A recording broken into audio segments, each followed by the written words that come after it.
If you have 10 days in Iceland and want to drive around the entire country, this is exactly how we did it. We recently spent 10 days exploring waterfalls, glaciers, volcanoes, and black sand beaches, all by Campervan. In this video, we're breaking down our full day-by-day itinerary. The campsites we stayed at, the places we visited, how the drives actually felt, what we would skip, what we wish we hadn't missed, and how much it all cost. So let's begin. This itinerary is perfect for first-time Iceland visitors, nature lovers, photographers, budget-minded travelers, anyone with 10 days. We're basically all of the above, so this route worked really well for us. Big picture first.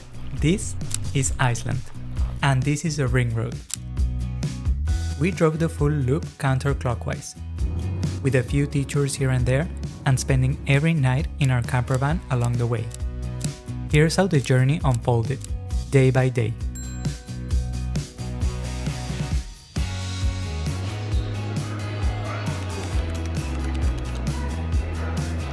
Day 1 was our arrival day.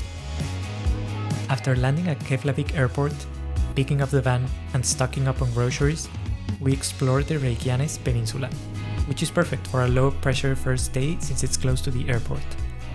We visited the bridge between continents, Unuver geothermal area, the Reykjanes lighthouse cliffs,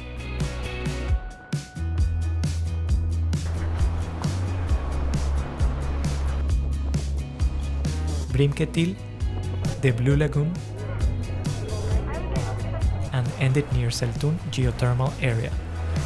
It was a perfect introduction to Iceland's dramatic landscapes, and easy to access without long driving. We spent the night at Strandakirkja campsite.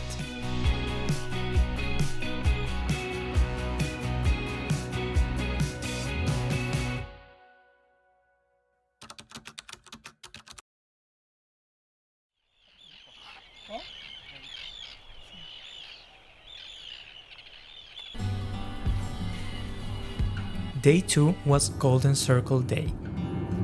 This is one of the most popular routes in Iceland. It's very close to Reykjavik, and if it's your first time in Iceland, it's definitely a must. Starting from our campsite and just a 40-minute drive away, we visited Kerit Crater,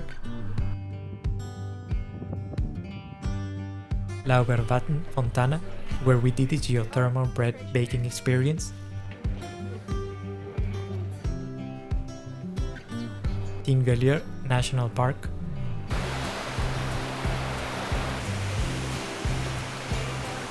Brúarfoss,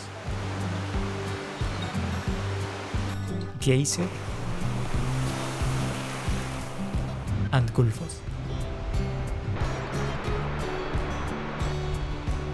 It was getting late, though you wouldn't know it since during summer the sky barely turns dark. That's something to keep in mind if you're visiting in summer. You really have to watch the clock, otherwise the day can slip away from you before you realize how late it is. We were freezing and exhausted, so we headed to our campsite to call it a night.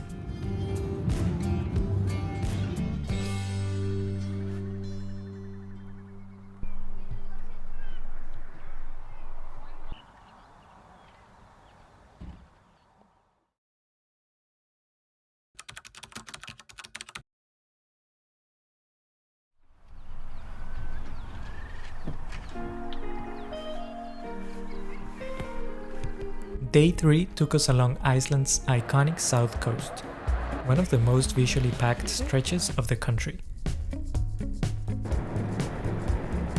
We started at Seljalandsfoss, where you can walk behind the waterfall. And yes, you will get soaked, so make sure to bring waterproof clothing.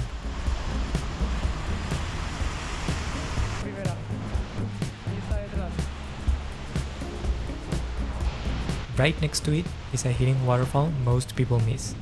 Its name will appear on screen.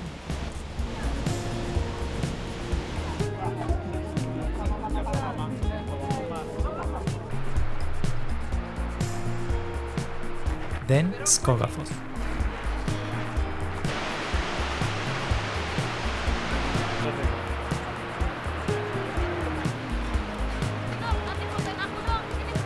Solheimajökull Glacier,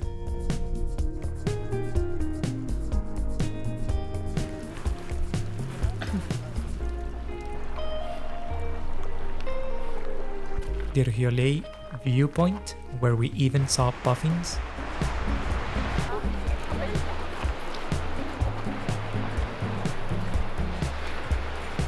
Reinifsjara Black Sand Beach,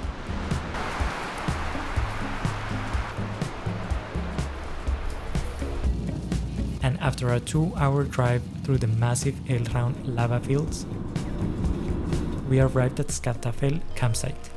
The driving distances were short, but the day felt full.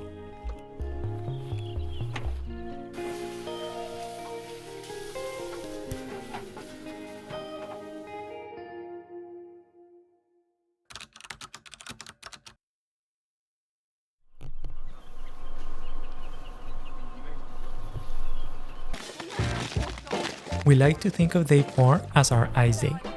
We chose our campsite the night before specifically for proximity to our glacier hike experience's meeting point. Never having been on a glacier, we chose to do an easy hike through Vatnajökull.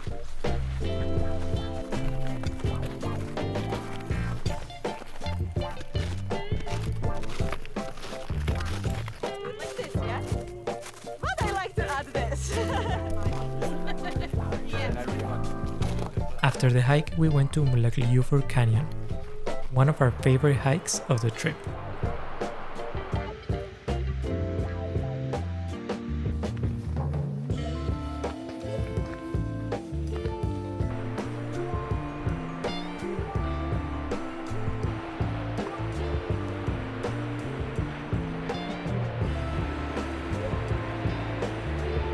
Then we ended the day at the Glacier Lagoon and Diamond Beach.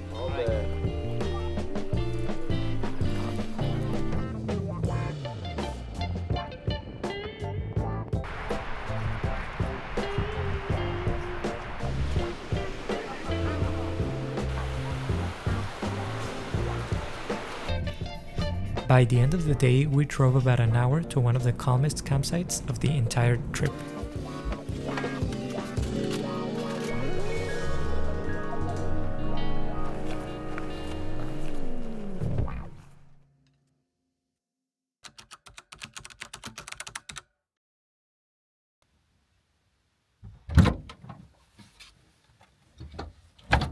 Day 5 was more of a transition day through East Iceland.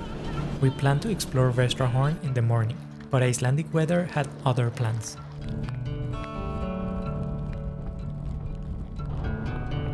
Rain, wind, and even sand was blowing across the road. Weather conditions can change fast here, even in summer. We adjusted our itinerary and drove to Hoppen for food and groceries.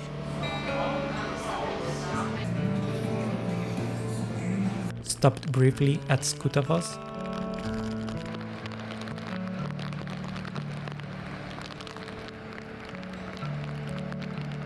and then continued driving through the East Fjords.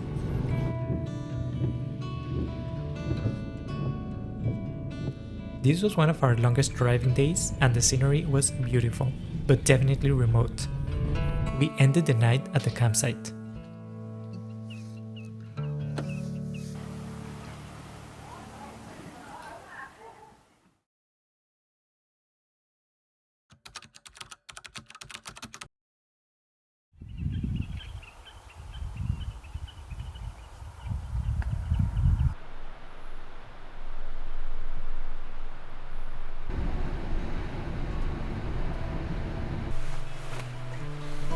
With better weather, day 6 was packed. We visited Hengifoss,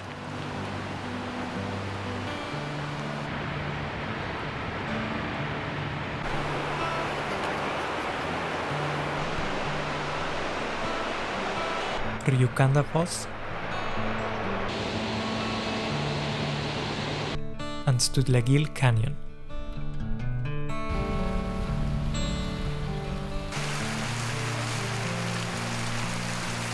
and then we drove north to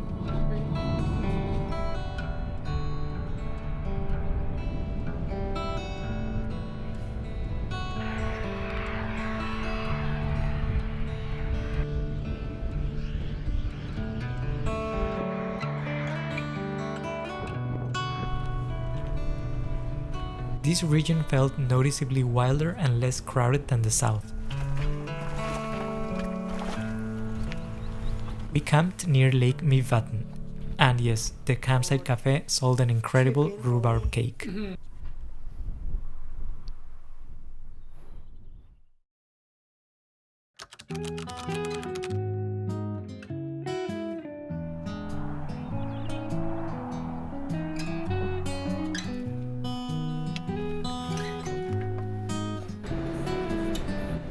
You've probably heard of the Golden Circle, but there's also the Diamond Circle in the northeast. On day 7 we covered it.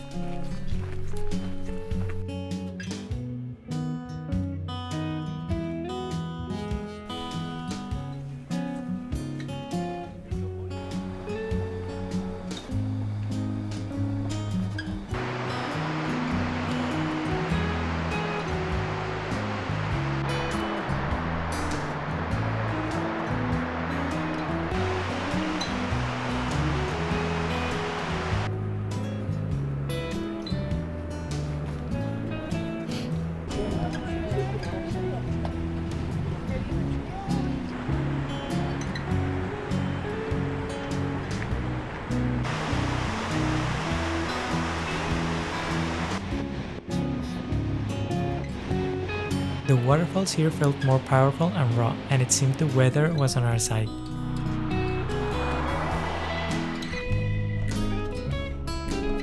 After Godafoss, we had one of our longest drives, about 250 kilometers, including a quick stop in Akureyri before reaching our campsite.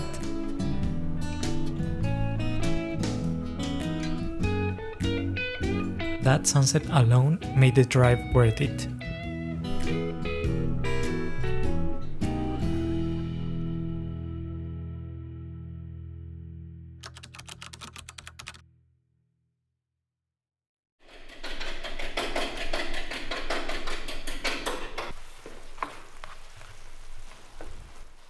Day 8 took us to the Snæfellsnes Peninsula, often called Iceland in miniature. If you're short on time, this area alone gives you glaciers, cliffs, beaches, waterfalls, and lava fields, all in one region. We visited Kirkjufell and Kirkjufellsfoss.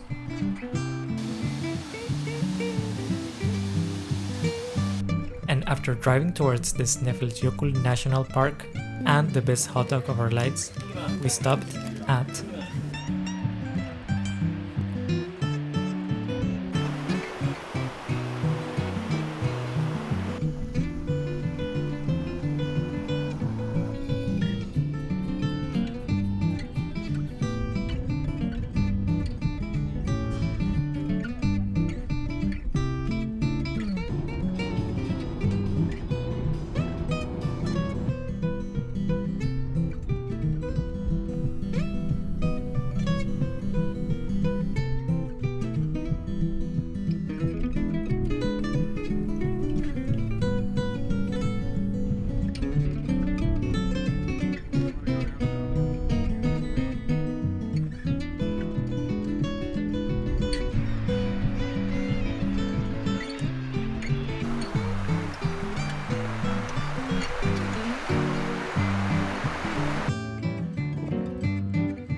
various cliffs, caves and viewpoints, and at the end, Ytri Tunga for seal watching.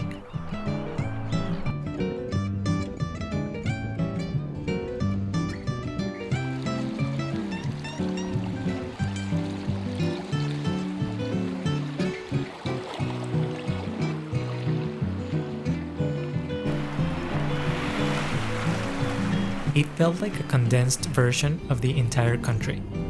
And at this campsite is where we spent our final campervan night.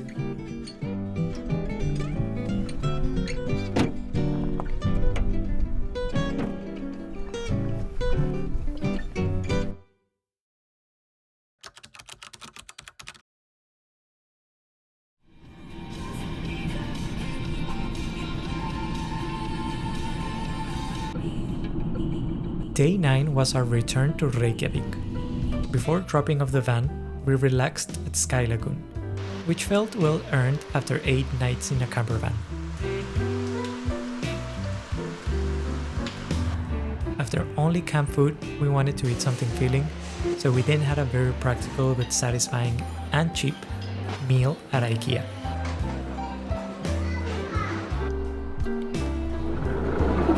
We returned the van and checked into a hotel in Reykjavik.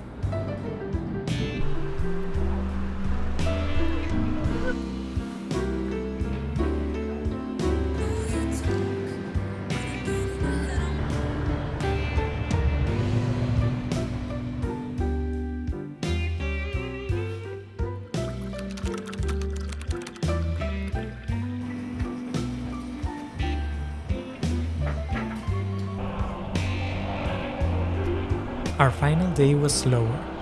Breakfast buffet, bakery hopping,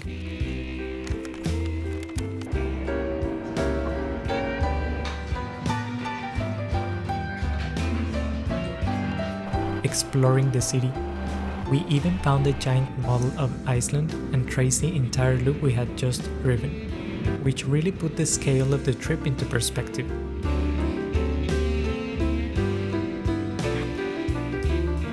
It was a perfect way to slow down before flying home.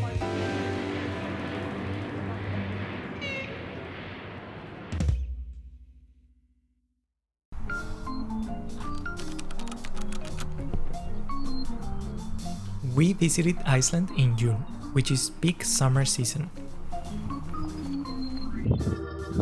Most campsites operate on a first-come, first-served basis. We didn't need to pre-book any of them, but during busy periods you do run the risk of arriving at a full campsite, especially in the south.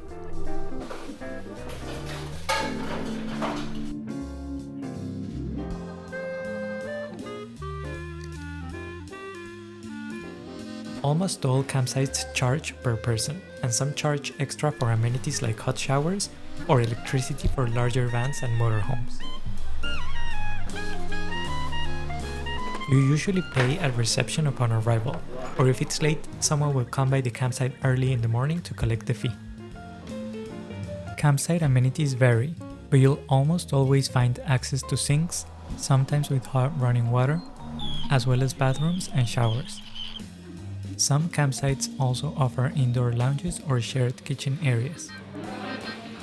We quickly found ourselves prioritizing campsites with indoor kitchens and electrical appliances, especially on colder or rainy days.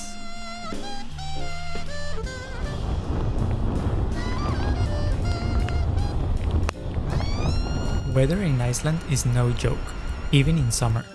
We expected it to be cool, but we were still surprised by how cold it felt at times. Temperatures often ranged between 5 degrees and 10 degrees Celsius for us, and wind and rain made it feel even colder. It's important to regularly check the weather forecast and road conditions before heading to more remote areas.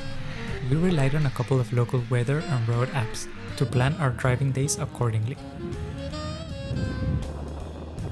We strongly recommend getting extended insurance coverage for your rental, including gravel protection, sand and ash protection, and wind damage. Insurance feels expensive until you experience a sandstorm or try to open a car door in extreme wind.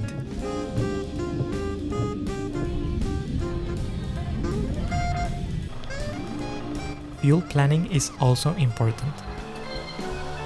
Always top up your gas tank when you see a station. As you move east and north, gas stations become much more spread out. Most stations are self-service, and how they work is you scan your card first, they pre-authorize around 200 euros, you fill up, and then the unused amount is refunded.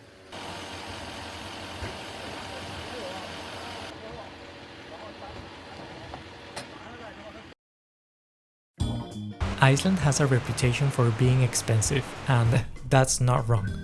But where your money goes might surprise you. The biggest expense by far was the campervan rental, especially in summer, which is peak season. We rented a small Peugeot Partner automatic with a fridge, basic storage, cooking equipment, and a heater. It worked well for us, but if you're taller than 175 centimeters, you might want to consider something larger for comfort. Prices vary significantly depending on the vehicle's size, insurance coverage, and seasonal demand, but the campervan will likely be the core of your budget. Fuel was another major expense.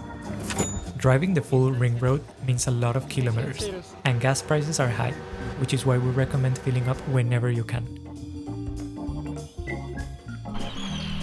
Camping helped keep accommodation costs relatively low compared to hotels.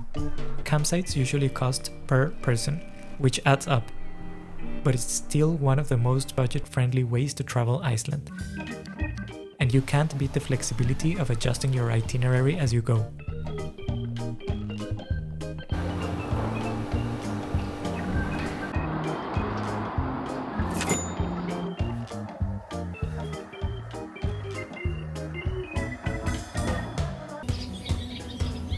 Food really depends on your choices.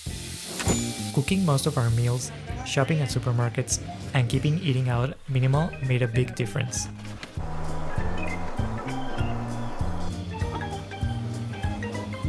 Activities varied.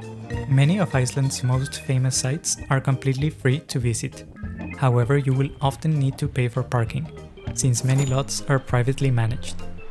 Parking typically costs between $5 and $10 per stop, depending on the location and vehicle type. We recommend downloading the common parking apps, as most payments are handheld digitally, though signage is usually clearly posted at each site. Experiences like geothermal lagoon visits or glacier hikes can add up quickly, so we chose just a few that felt truly worth it. Overall, Iceland isn't a cheap destination, but with smart planning, camping, and selective activities, it's absolutely manageable.